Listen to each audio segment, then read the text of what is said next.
California Democrat politicians show just how discriminatory they are when they tell an incoming newly elected Latino Republican that he's not Latino enough to join their caucus for Latino members. And that's not the only discrimination going on at the hands of Democrats in Sacramento. Plus, an update on the long vote count in California. Can something be done to fix this crazy system? We've got a plan.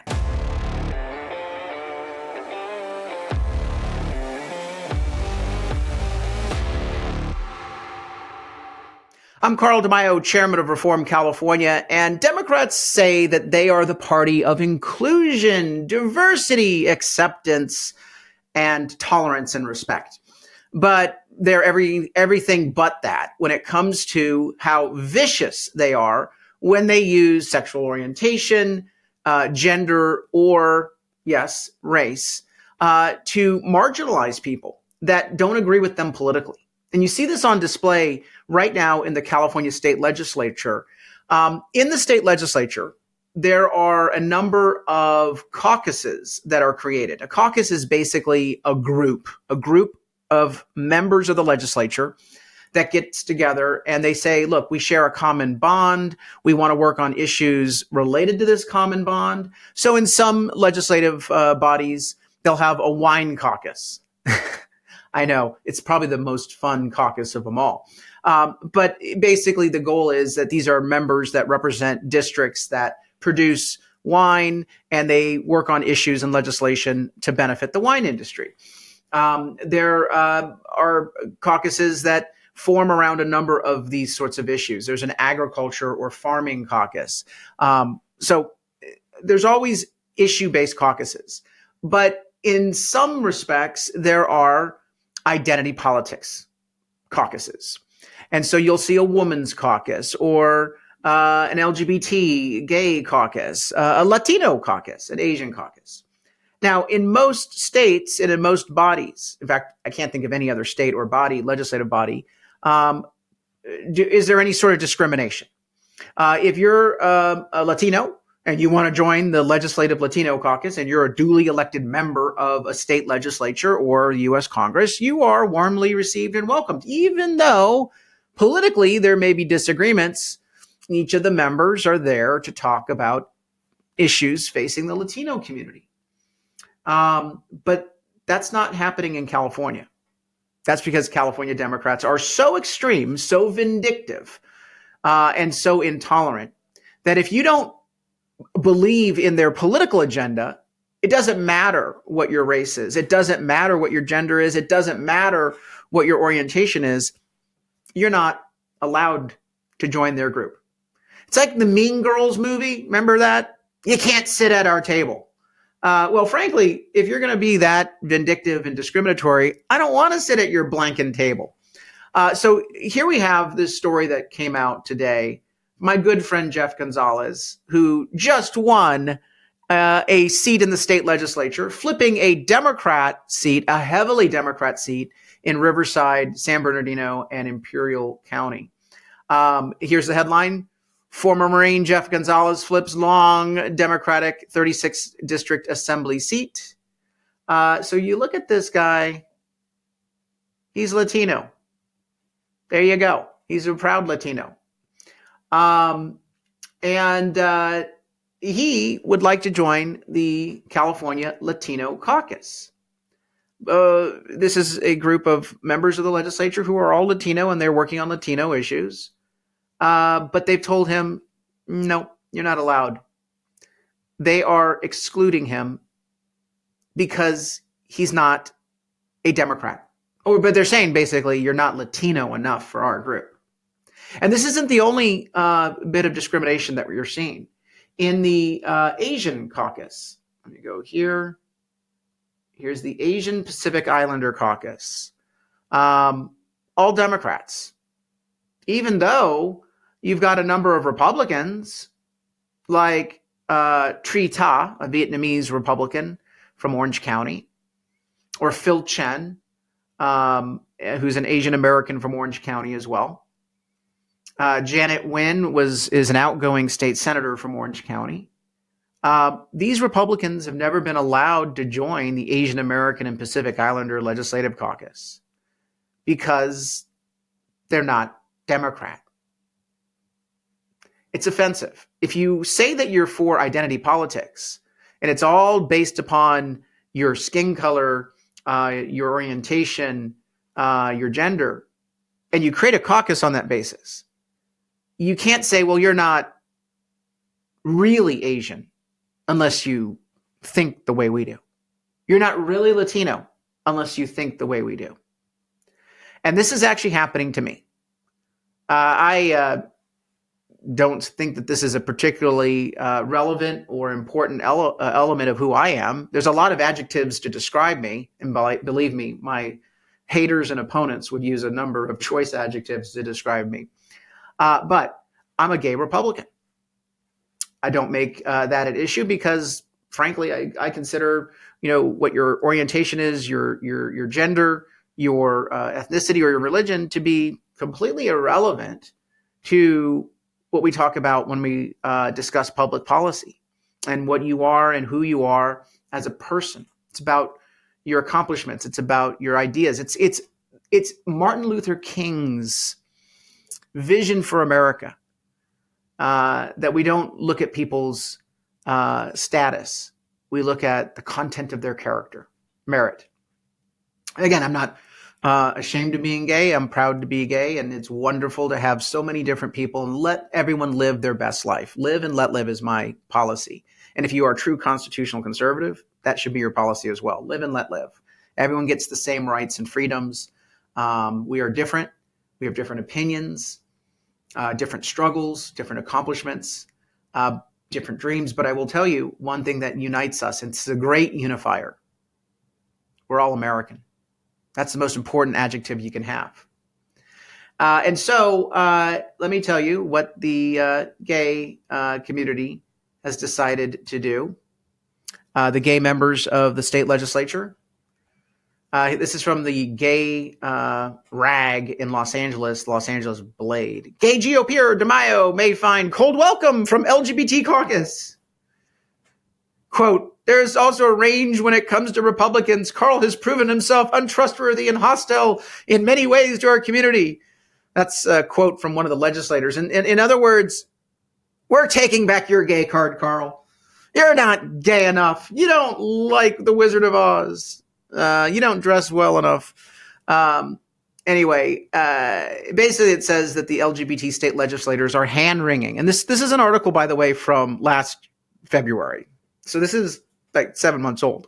But they're 8, 9, 10 months old. They were hand-wringing. What do we do when he gets elected? What do we do? What do we do? How do we let him know he's not able to come to our caucus? Bitch, please, I don't want to join your little liberal group. You don't actually fight for the gay community, in my opinion. You actually politicize the gay community. There's a lot of LGBT community members that don't believe in your radical agenda.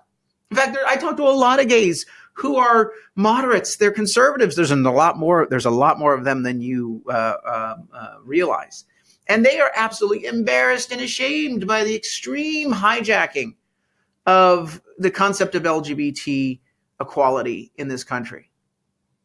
By the radical, politicized left activists. The gay community used to say, we just want to be treated equally and left alone. We're not asking for any special rights. And that's what the gay community, the vast majority, I would say 70, 80% of them are basically like, yeah, just live and let live. Treat others as you'd like to be treated, the golden rule. That's all we're asking for. And that's what we've achieved, by the way, in this country. The whole notion that the media tries to pimp and proffer to us about this wave of hate against Asians and gays and Latinos and all these. We're not seeing the wave of hate. America is actually something to be quite proud of in terms of how diverse, but how tranquil we are, how accepting and how integrated we are. The people that want to continue to foment this myth that there's so much hate and division going on, well, these are people who profit politically on hate and division. But I digress. So you have these members of the LGBT caucus literally wringing their hands. And it's because I've criticized some of their extremist bills. And guess what, guys and gals, or whatever you identify as? I am going to continue to criticize your bills when they are out of step with American values, when they're out of step with, frankly, what the LGBT community even believes in. You don't like the fact that there could be a gay Republican or a Latino Republican or an Asian Republican who will stand up to you and basically removed the little moral platform that you've built for yourself, illegitimate platform, where you get to say that you speak for all the gays, or you get to speak for all the Latinos, or you get to speak for all of the Asians. Well, guess what, Democrats? You don't. There's a whole lot of people in those communities who don't agree with you. What you're more afraid of is not only the contrasting voice, the diversity of opinions, the dissenting view. You're afraid that there may be Republican role models in the Latino community, in the Asian community, in the gay community, who actually may start changing people's minds. You are more afraid that your control of those communities would be challenged by a diverse opinion. So let's not, mince words here. Let's not pretend like you are in it for diversity and inclusion. Bitch, please, you're in it for control. You want to monopolize. You want to lay claim to speaking on behalf of these communities when your ideas are actually not reflective of mainstream. Not mainstream views in the gay community, or certainly not mainstream views in America. I offended some of my Democrat colleagues, I think. Well, I did, I'm sure.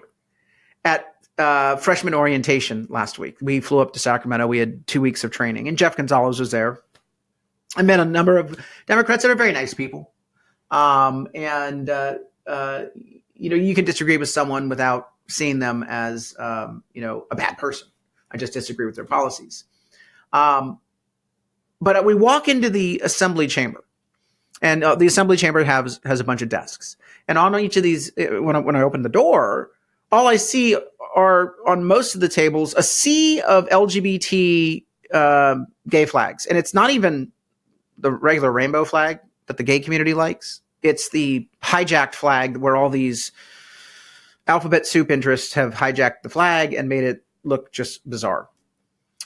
And I joked. I said, am I at a gay pride parade? And then I said, better not put one of those flags on my desk. I want my American flag on my desk. I want a flag that unites us, not a flag that tries to point out, A, that we are so different, and B, a flag that has been hijacked and is not actually representative of the community it claims to represent.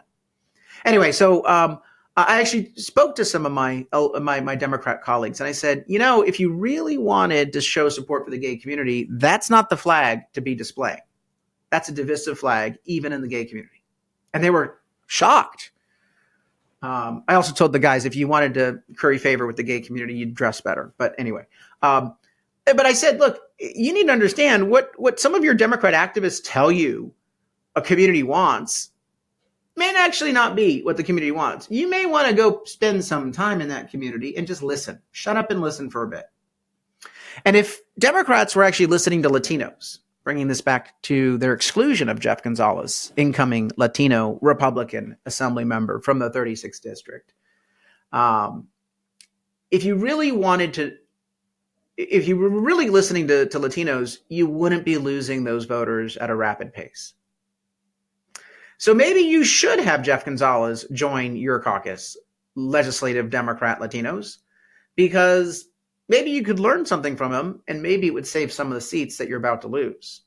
But then again, I don't think, like me, join the gay caucus, I don't think Jeff gives a rip whether you want to accept him in your clique. He's going to do a great job representing his district, and he's going to be a wonderful role model for Latinos in California who can understand that you don't need to just simply blindly vote for Democrats. I'm so excited about our incoming group of legislators.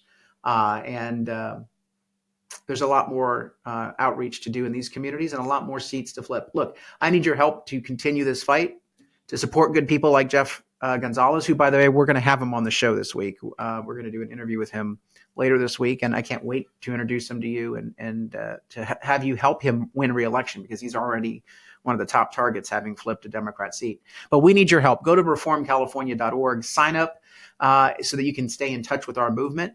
to flip seats in California and take back this state from the far left, and also chip in a contribution, put fuel in our tank. Also, subscribe and like to this channel because we need to break through the absolute censorship of the liberal media in this state. Until next time, Carl DeMaio, Chairman of Reform California. Thanks for watching, and I hope you enjoyed this episode. But before you click away, please subscribe to this channel and click that notification button so you get updated when we post new episodes. Plus, like this video and share it with your friends so that we can help spread our message across the state. Reform California with Carl DeMaio is paid for by Carl DeMaio for State Assembly.